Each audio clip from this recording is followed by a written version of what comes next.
বাংলাদেশ এবং চীনের মধ্যে দ্বিপাক্ষিক বাণিজ্য বাড়াতে গুরুত্বপূর্ণ ভূমিকা রাখবে চীন দক্ষিণ এশিয়া প্রদর্শনীর 10ম আসর।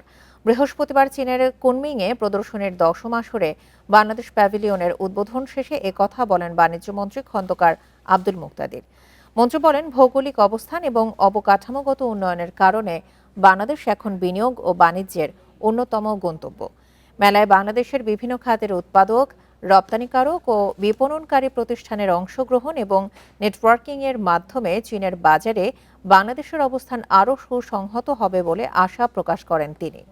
পাশাপাশি পণ্য রপ্তানিতে নতুন সম্ভাবনার দ্বার উন্মোচন করবে বলেও জানান তিনি।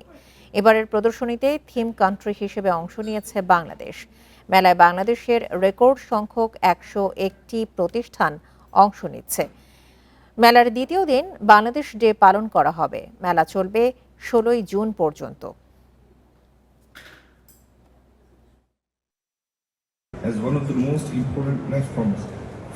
চীনে এই প্রদর্শনীর 10ম আসর বাংলাদেশ ও চীনের মধ্যে দ্বিপাক্ষিক বাণিজ্য বাড়াতে গুরুত্বপূর্ণ ভূমিকা রাখবে। ভৌগোলিক অবস্থান ও অবকাঠামোগত উন্নয়নের কারণে বাংলাদেশ এখন বিনিয়োগ ও বাণিজ্যের অন্যতম গন্তব্য। মেলায় বাংলাদেশের বিভিন্ন খাতের উৎপাদক, রপ্তানিকারক ও বিপণনকারী প্রতিষ্ঠানের অংশগ্রহণ এবং নেটওয়ার্কিংয়ের মাধ্যমে চীনের বাজারে বাংলাদেশের অবস্থান আরও সুসংহত হবে।